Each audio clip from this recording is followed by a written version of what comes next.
Just hours ago, the Rapides Parish School Board finished up its special board and committee hearings. And on their long list of agenda items, from the approvals of the new building for Ball Elementary to a possible increase in substitute wages, to an annual parish-wide student disciplinary report. And in that report, it highlights a roughly 5% increase in ISS and OSS assignments.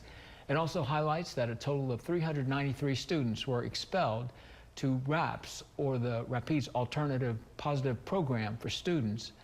According to the school board's data, that's an almost 80% increase since November of 2024. That's just a typical example of our society, okay? And we do have a major problem with drugs in our families, in this community. It's going to take the entire community to help with this. It's not just the school board. We need the families, we need the churches, we need the nonprofit organizations to do things to help solve this problem. It's a major problem, but that's a nationwide or worldwide problem, you know?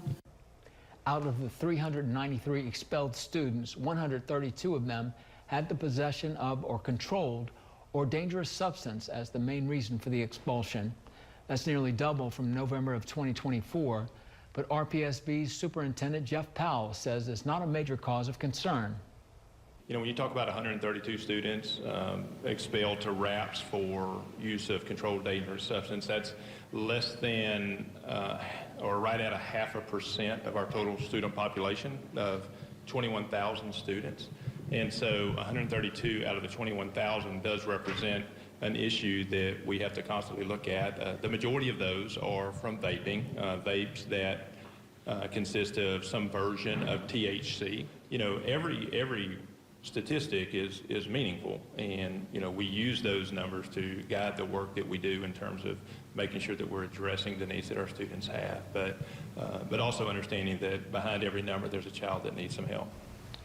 Powell says the school board is working diligently with the sheriff's office, and while the number of offending students has risen since 2024, the data shows a decline in admissions to RAPS by 12% and cites the work of recent preventative efforts as a major reason for the decline.